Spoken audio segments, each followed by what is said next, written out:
तो गाइस आप सभी का स्वागत करते हैं आज के वीडियो में। आज हम देखेंगे सिंपल सलवार की स्टिचिंग कैसे करें। अगर आपने कटिंग वाला वीडियो नहीं देखा है तो वो वीडियो सबसे पहले देखिए, इसके बाद हम स्टिचिंग करेंगे। तो स्टिचिंग के लिए यहाँ पे हमने जो बेल्ट के लिए 4 फैब्रिक जॉइंट कैसे करना है वो आज हम इस वीडियो में देखने वाले हैं। तो आप यहाँ पे देख सकते हैं, सबसे पहले तो हमने दोनों फैब्रिक को आमने सामने रखकर यानी कि फ्रंट वाली साइड पे स्टिच कर लिया है। इसके बाद 0.25 पर हमने उतना ही कपड़ा रखकर फिर आगे वाली स्टिच लगाई है, यानी कि फ्रंट वाले पार्ट पे स्टिच लगाई है। इससे कपड़ा अच्छे से स्टिच हो जाएगा और फैब्रिक भी नहीं निकलेगा। तो यहाँ पे आप देख सकते हैं। इसके बाद हम धार वाले स्टिच लगाएंगे।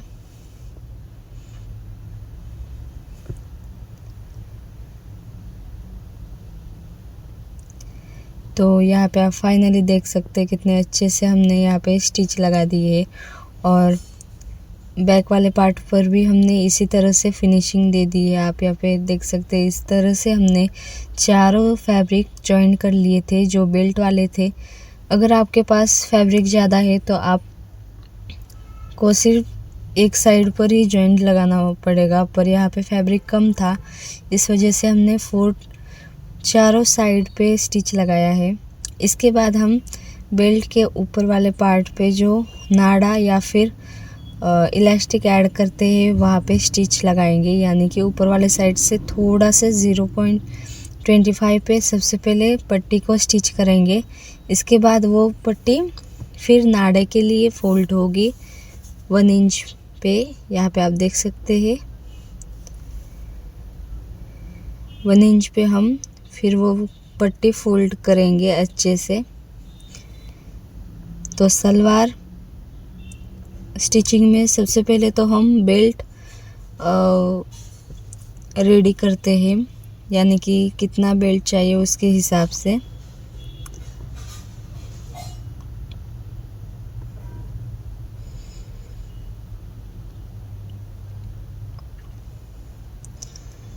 तो यहाँ पे हमने अच्छे से नाड़े के लिए पट्टी को फोल्ड कर लिया है। अब हमारे नाड़ा या फिर इलास्टिक आप जो चाहे वो यहाँ पे अटैच कर सकते हैं। तो इसके बाद हम जो स्ट्रेट वाला यानी कि नाड़े को जहाँ से हम अटैच करते हैं वो अच्छे से फिनिशिंग के साथ स्टिच करेंगे। तो आप चाहे तो डायरेक्ट चारों साइड एक साथ फोल्ड करने के बाद जहाँ पर भी नाड़ा या फिर इलास्टिक ऐड होता है वहाँ पर भी इसी तरह से स्टिच लगाने के बाद आप अगर नाड़े वाला पार्ट फोल्ड करते हो तो भी चलता है। तो जहाँ से हमारे ओपन वाली साइड है वहाँ से हमने इस तरह से फिनिशिंग दे दी है।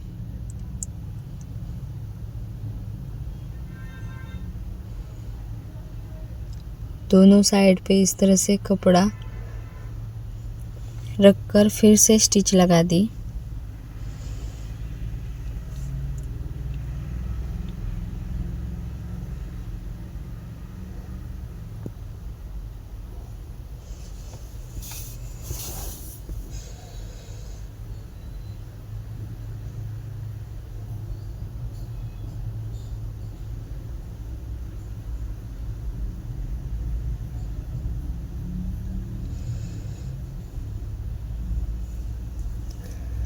सलवार की स्टिचिंग बहुत ही सिंपल है गाइस। तो यहाँ पे आप देख सकते हैं हमने जो फ्रंट वाला पार्ट है वो अटैच कर लिया है। इसके बाद फिर से हमने जो वहाँ से 1 इंच या 1.5 इंच पे नाड़े वाली स्टिच लगाई थी वो खोल के फिर से स्टिच लगा दी है। यही मैं बता रही थी कि अगर आप चाहे तो डायरेक्ट फ्रंट वाला पार्ट स्टिच करके फिर नाड़े वाली पट्टी को फोल्ड कर सकते हैं।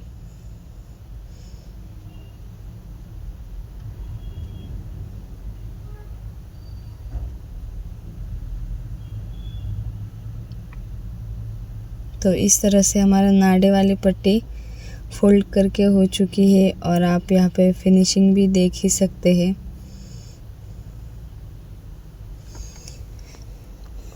इतना हो जाने के बाद हम जो क्रॉच पॉइंट है वो स्टिच करेंगे। तो यहाँ पे क्रॉच पॉइंट के स्टिचिंग के लिए आप यहाँ पे देख सकते हैं दोनों क्रॉच पॉइंट आमने सामने रख देंगे। यहाँ पे मैंने जो फ्रंट वाला क्रॉच पॉइंट है वो फ्रंट वाले क्रॉच पॉइंट पे अटैच करेंगे, यानी कि आमने सामने स्टिच लगाएंगे। यहाँ पे सारी स्टिचिंग सेम ही है, यानी कि सबसे पहले तो फ्रंट वाले पार्ट पे आमने सामने रखकर स्टिच लगाना है। उसके बाद वो फैब्रिक फोल्ड करना है और फिर से आगे वाले साइड से स्टिच लगाना है। इसके बाद फिर से धार वाली स्टिच लगानी है, यानी कि सलवार की अच्छे से फिनिशिंग के लिए आप हर पॉइंट पे 3 बार स्टिच लगाएंगे। यहाँ पे आप देख सकते हैं दोनों फैब्रिक सेम है, इस वजह से ज़्यादा समझ में नहीं आ रहा है। पर अगर आप स्टिचिंग कर रहे हो और आपको पता है तो आपको यहाँ पे कुछ भी प्रॉब्लम नहीं होगी। पर अगर आप बिगिनर्स है तो ये वीडियो बार बार देखना पड़ेगा। तो सबसे पहले तो यहाँ पे दोनों फैब्रिक आमने सामने रखकर स्टिच लगानी है। इसके बाद वो फैब्रिक फोल्ड कर देना है अंदर वाले साइड पे, और फोल्ड करने के बाद फिर से ऊपर वाले साइड से 2 बार स्टिचिंग लगानी है। तो यहाँ पे आप कंफ्यूज मत होना। तो इस तरह से हम फिर से जो क्रॉच पॉइंट है वो अटैच करेंगे। जैसे हमने फ्रंट वाले पार्ट पर क्रॉच पॉइंट अटैच किया, उसी तरह से बैक वाले पार्ट पर भी क्रॉच पॉइंट अटैच कर देंगे। तो यहाँ पे आप देख सकते हैं इस तरह से क्या होगा, जो फैब्रिक होगा वो निकलेगा नहीं। तो इतना क्रॉच पॉइंट दोनों अटैच हो जाने के बाद हम जो सलवार में प्लेट्स होते हैं वो डालेंगे। तो प्लेट्स के लिए जहाँ से क्रॉच पॉइंट हमने कितना लिया था 3 सेंटीमीटर, तो 3 सेंटीमीटर से दूरी से हम क्रॉच यानी कि प्लेट्स डालना स्टार्ट करेंगे। जो 3 सेंटीमीटर का 3 इंच का फैब्रिक है वहाँ पे हमको सिर्फ स्ट्रेट स्टिचिंग लगानी है। उसके बाद हमको छोटे छोटे प्लेट्स डालने हैं। तो यहाँ पे आप देख सकते हैं फैब्रिक के अकॉर्डिंग आप यहाँ पे प्लेट्स डाल सकते हैं। छोटे छोटे करके सारे प्लेट्स डालने हैं। इसका फाइनल लुक हम लास्ट में बताएंगे कि इसका स्टिचिंग हो जाने के बाद कितने अच्छे से हमारा सिंपल सलवार की फिनिशिंग के साथ, फिटिंग के साथ सलवार हमारा रेडी है। तो इस तरह से हम छोटे छोटे प्लेट्स डालेंगे दोनों साइड पे। तो सबसे पहले तो फैब्रिक का मिड पॉइंट फाइंड करके वहाँ से कितने प्लेट्स डालने हैं वो हम अपने अकॉर्डिंग प्लेट्स डालेंगे दोनों साइड पे। जहाँ फ्रंट वाले साइड पे जितने प्लेट्स डाले हैं उतने ही बैक वाले पार्ट पे भी प्लेट्स डालने हैं दोनों साइड पे।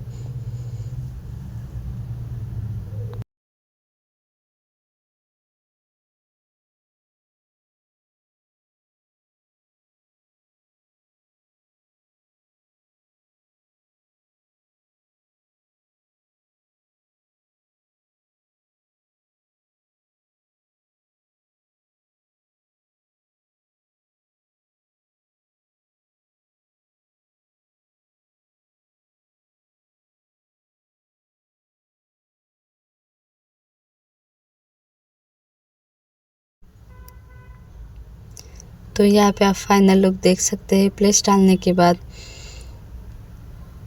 हम ऊपर वाले साइड से एक बार फिर से स्टिच लगा देंगे। इससे क्या होगा कि अच्छे से फिटिंग के साथ, यानी कि अच्छे से फिनिशिंग के साथ हमारा सिंपल सलवार के स्टिचिंग हो जाएगी। इससे फैब्रिक भी नहीं निकलेगा, क्योंकि कई बार फैब्रिक में से डोरा निकलता है तो डायरेक्ट पूरा पैंट ख़राब हो जाता है। इस वजह से हम ऊपर वाले साइड से फिर से राउंड में स्टिच लगाएंगे, यानी कि सारे प्लेट्स पर इस तरह से स्टिच लगाएंगे। यहाँ पे आप देख सकते हैं कितने अच्छे से हमने, ये हो गई हमारी अंदर वाली साइड, और जो फर्स्ट वाले दिखाया था ये हो गई बैक वाले पार्ट की साइड। तो इस तरह से हो जाने के बाद हम क्या करेंगे, जो बॉटम में हमारा लेंथ था उसके हिसाब से हम यहाँ पे 2 सेंटीमीटर एक्स्ट्रा जो कैनवास है वो कट कर देंगे। ये हमारे बॉटम राउंड के लिए है। तो जितना फैब्रिक लगेगा उसके हिसाब से आप देख सकते हैं 2 इंच या फिर 1.5 इंच एक्स्ट्रा ही लेंगे कैनवास की कटिंग के लिए।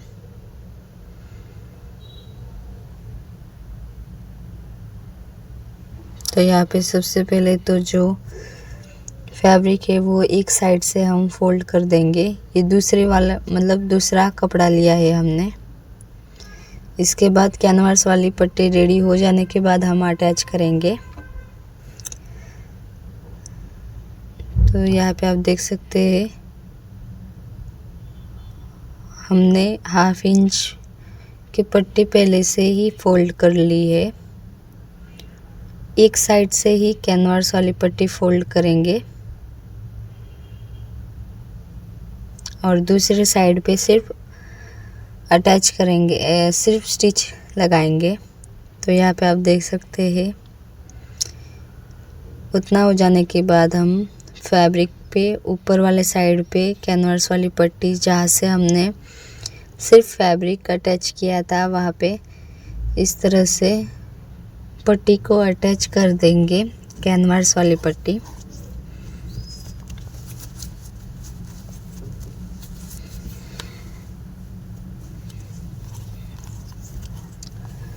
अगर आप अच्छा कैनवास यूज़ करेंगे तो वो अच्छे से रहेगा, नहीं तो अगर आपने दूसरा कैनवास यूज़ किया तो जब हम पैंट को वॉश करेंगे तो वो कैनवास ख़राब हो जाएगा।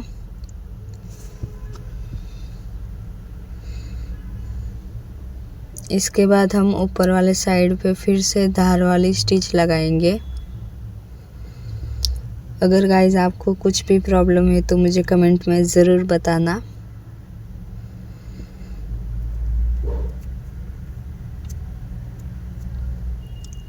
तो इतना स्टिचिंग हो जाने के बाद मेरा फ़ोन डिस्चार्ज हो गया था, इस वजह से मैंने जो लास्ट वाली फिटिंग की स्टिच है वो उसका वीडियो नहीं निकाला।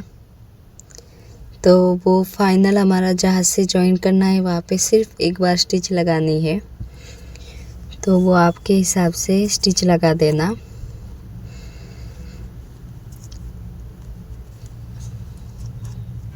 तो दोनों साइड पे हमने इसी तरह से कैनवास लगा दिया था बॉटम राउंड के लिए, और उसके बाद हमने फाइनल स्टिच लगाई। इस तरह से हमारा सिंपल सलवार की स्टिचिंग हो गई थी। और स्टिचिंग हो जाने के बाद ये कैसा दिख रहा था मैं अभी दिखाने ही वाली हूँ।